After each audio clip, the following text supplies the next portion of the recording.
Event planning, making your event an event. Learning outcomes. We're going to provide a basic framework of event planning.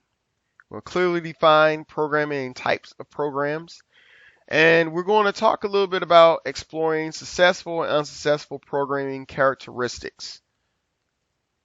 Let's start with programs and events defined. Let me also say this, that uh, when I say events or programs, I'm using the words basically interchangeably. So I may say programs and events, but I'm talking about the same thing. So what is a program or an event?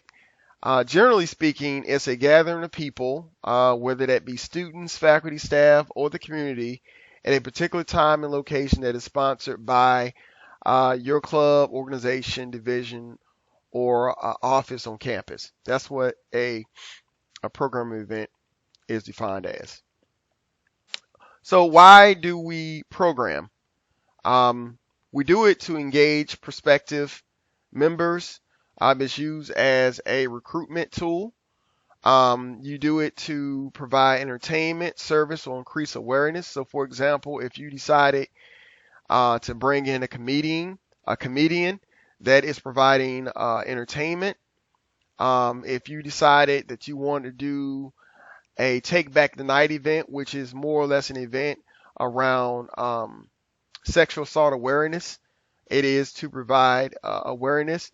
For some people, programming is about bragging rights and narrative. It's an opportunity for them to be admired by their peers, but also it's used as a conversation piece during their resume. So if an employer were to ask you what type of things have you accomplished as a student leader, you may talk about that drive that you did, or organizing um, that 10K on your campus, or bringing in a particular lecturer, whatever the case may be. Um, Other reasons you program, you want to improve organization and leadership skills, and that's just a personal reason. And then, of course, another reason would be to meet requirements, remain eligible for funding. So, if you are part of a chapter for your fraternity or sorority, or even your honor society, you have to meet certain um, event planning or programmatic requirements in order to remain eligible for funding, but also for to be recognized. And then, of course, if you are under SGA, a lot of times SGA at different campuses will require um, organizations to program in order to get funding from them. So here are the types of programs. You have social, academic, cultural slash diversity, athletic, service related, and entertainment. And I'm pretty sure if if you have been on your college campus long enough, you've probably attended or seen one of these types of programs on your campus. So here's some examples of a social program. You might have a video game tournament. I mean, many of the places I've been to, we've done old school video game nights. We've done uh, John Madden tournaments. We've done um, Halo tournaments. Of course, Halo is back in the day, but you might do some other, type of game where it involves a multiplayer tournament. Um, I've seen HIV/AIDS awareness events. I believe December 1st is World AIDS Day, so that might be an event that you could do. A cultural fashion show, so you do a fashion show that revolves around different cultures around the world. You do a late night study break with tutors, so if it's around finals, this may be a good time to bring in uh, tutors to help people with some of their skills. And a lot of times you have organizations like the math club or the science club or the chemistry club that would sponsor things like that. Tutoring local elementary students, that's a service oriented program. A comedy show or bringing in a lecturer for a particular event or holiday, um, that can be used for that. Um, and I've also seen people bring in like a hypnotist for entertainment. It just depends on when you're planning on doing it. So, what other examples can you think of? I want you to take an opportunity just to pause the video and write down as many examples as possible of different programs, examples you can think of. So, who plans programs? Typically, programs are planned by the advisor and student leaders and organizations. And here are really the very basic steps. You want to meet and discuss the ideas that you have. You want to get a consensus and actually select which was the idea we want to do. You want to assign duties, and assigning duties may mean, you handle making sure we secure this venue. I want you to take care of the food. I want you to take care of securing the act or the person that we need for this event. And then when you get all that done, you actually host the event. It's really 4 simple steps, but they're very involved.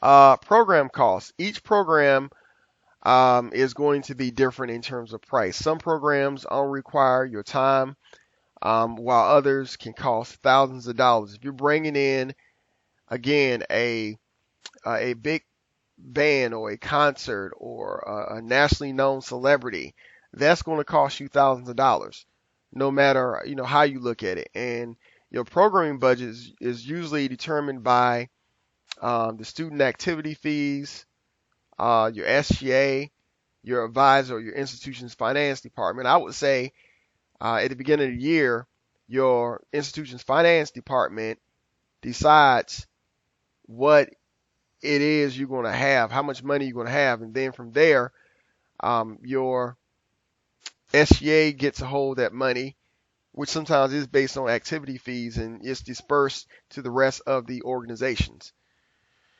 But the other cost you want to consider is your energy and time. I've been a part of events where at times they have not gone so well, and as a result, I felt like I wasted a lot of time and energy.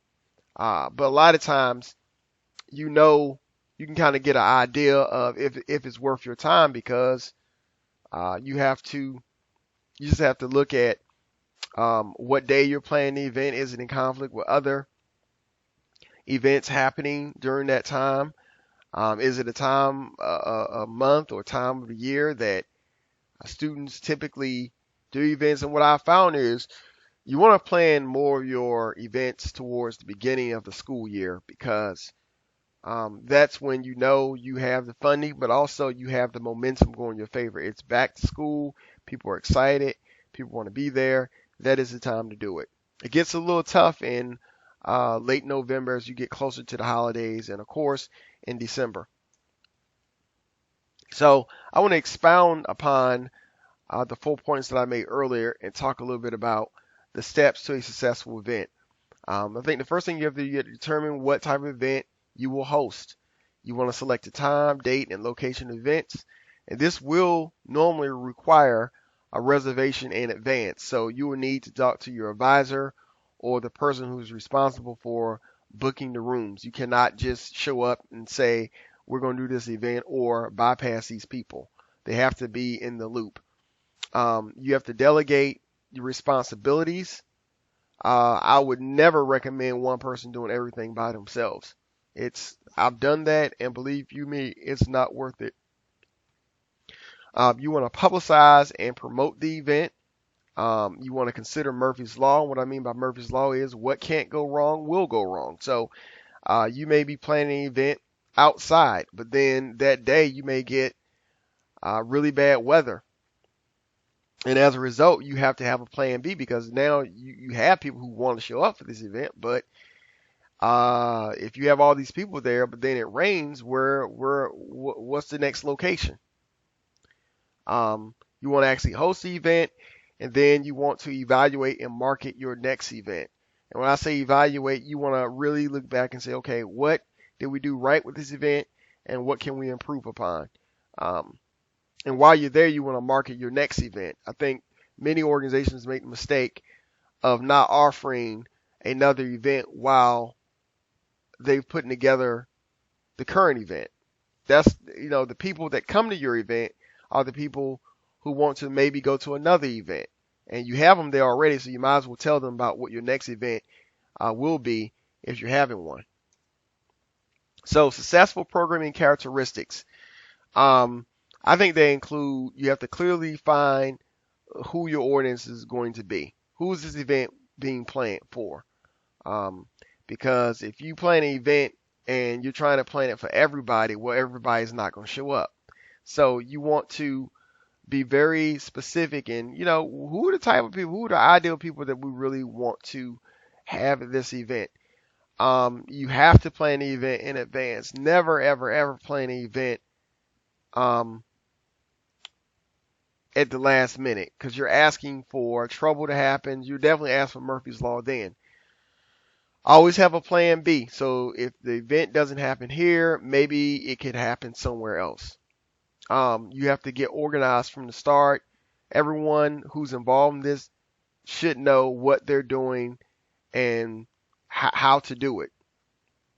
I think another successful programming characteristic are programs that are well funded. You may have the best idea in the whole history of your school's programming, but if it's not well funded, or you don't get any funding for it, it's just not going to happen.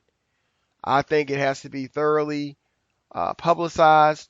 And by the way, publicizing is everyone's responsibility. It doesn't just fall on the people who organize the event. Everyone should be promoting. And it is a good opportunity at different events is to cross promote. So maybe,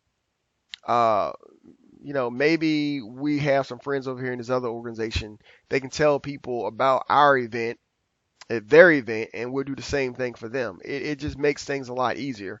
And then I think an event should be timely. So I have here examples, the Super Bowl party. You're not going to do a Super Bowl party in September when the football season is just starting.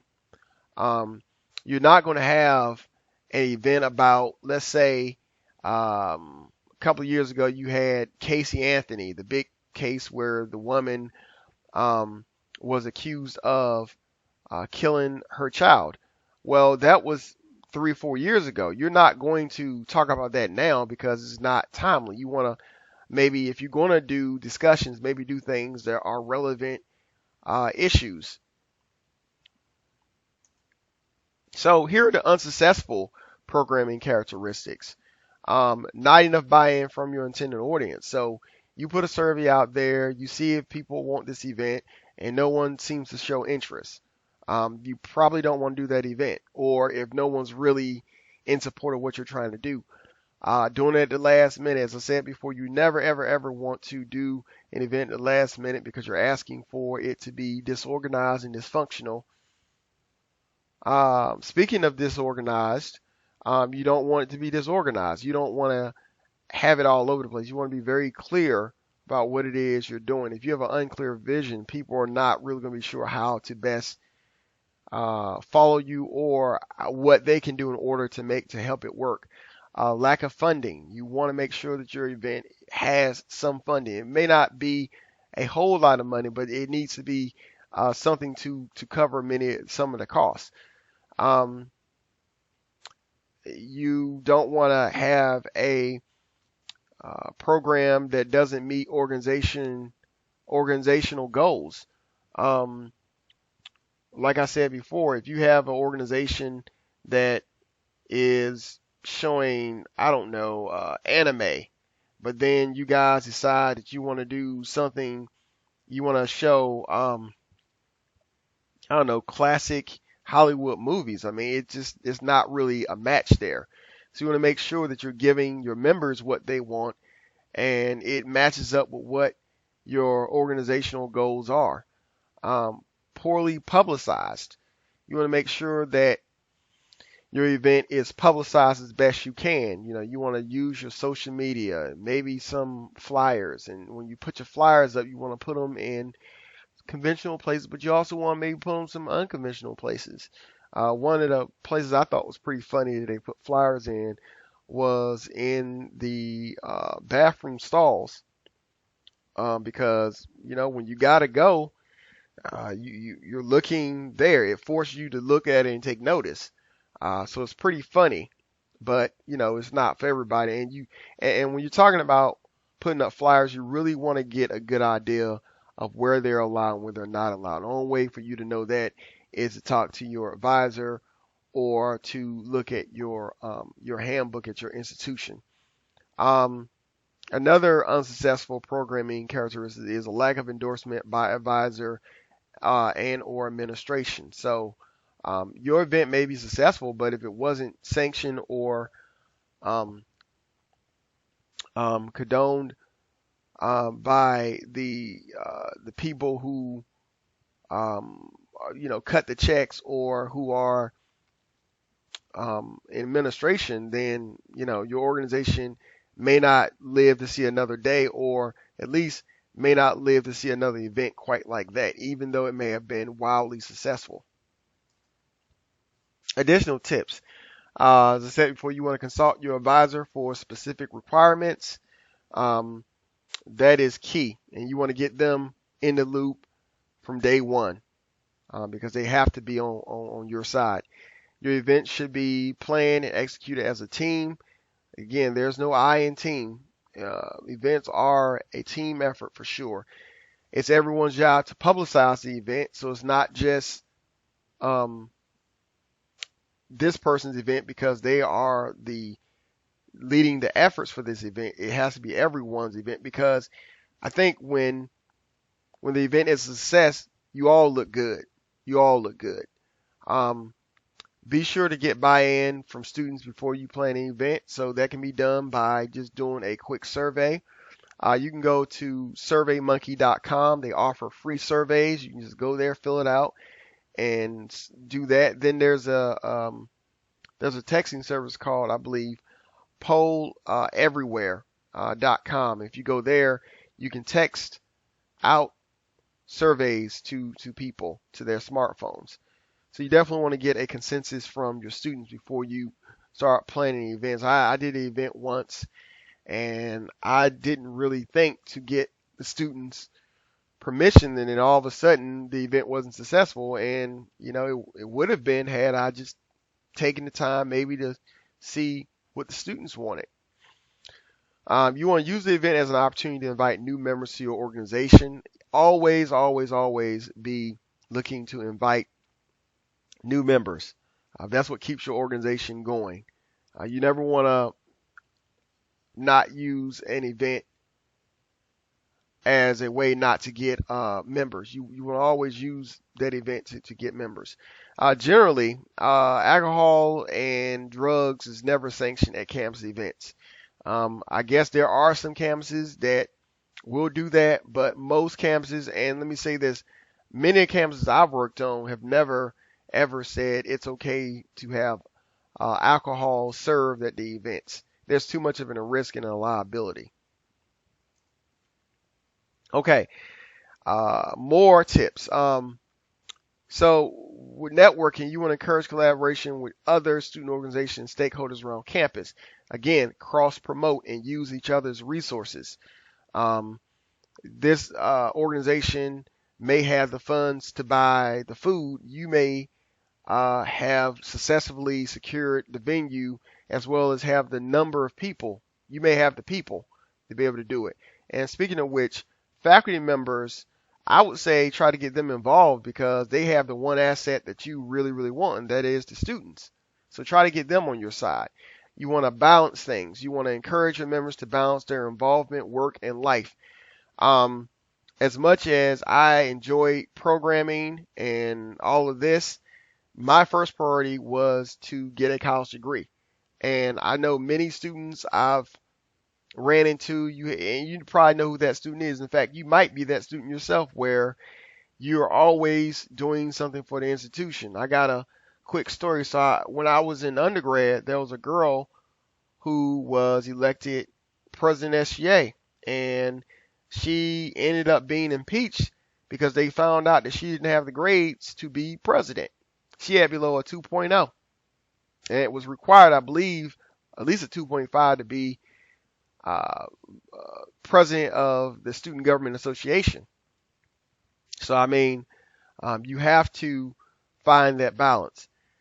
Then you got your support system. You want to keep everyone communicating effectively and promote relations within your organization to continue the success of your organization. So always remember that the people who are planning with you have to be informed of all the happenings with the event. Otherwise, you could run yourself into the disaster. So it's your turn now. I want you to plan your event and please include the following details. The name of the event, the location and time, the cost of the event, and I want you to describe what the event is. What's sort of the goal of what's the bigger picture of this? What's the outcome you hope for? Who's your target audience? Is this event really just for people in your major? Is this the event for women? Is this the event just for men? Is the event for people who share a common interest? I mean, what is the event for? Or who's the target audience, I should say.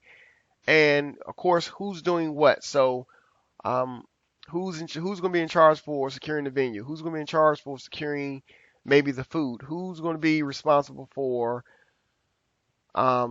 making sure that the key people or the key equipment is acquired for this event? And then what other considerations do you have? Do you have a plan B? You know, if this event doesn't happen this day, is there a rain date? If it doesn't happen this location, if it rains or there's inclement weather, where else can we have this event? So these are things you want to definitely consider. Key points: event planning should be planned well in advance. That's probably the biggest piece of advice I can give you, because where most events fail is because they're not planned well in advance. Most people just want to wing it, and event planning is not for someone who's going to wing it. You have to be intentional and look at, again, what could go wrong will go wrong. And what's going to help alleviate that is plan it well in advance. You want to be sure you get buy-in from potential attendees and peers who are planning, who are helping to plan. When you don't have the people who are helping you plan, if you don't have them on board, they're not going to do a good job. It's just going to basically be you, and it's going to lead to a lot of frustration. You want to make sure that there is a consensus amongst your group of how you're going to do this. And then you want to be sure to delegate responsibilities fairly and timely. Can't say enough about delegation. And I want to speak a little bit on the fairly side of it. You want to make sure that everyone gets an opportunity. And I would even say maybe get them to do something, some aspect of it that they're passionate about, that they love. So, for example, if you know a person who really likes the social media, let them do the social media. Don't have them trying to secure the venue or the food. That might not be, their thing. If you line it up with a person's passion, you delegate a particular responsibility with a person's passion, it's a greater chance that they're going to want to do a really good job, because that's what they like to do. It's not going to feel like work or a chore for them to get it done. So action steps for your continued learning. What are the 3 sources in your environment that you have access to? Who are the 2 colleagues that you can tap for support while striving to achieve this goal? And 1 action step you can take in the next week to get you closer to this particular goal.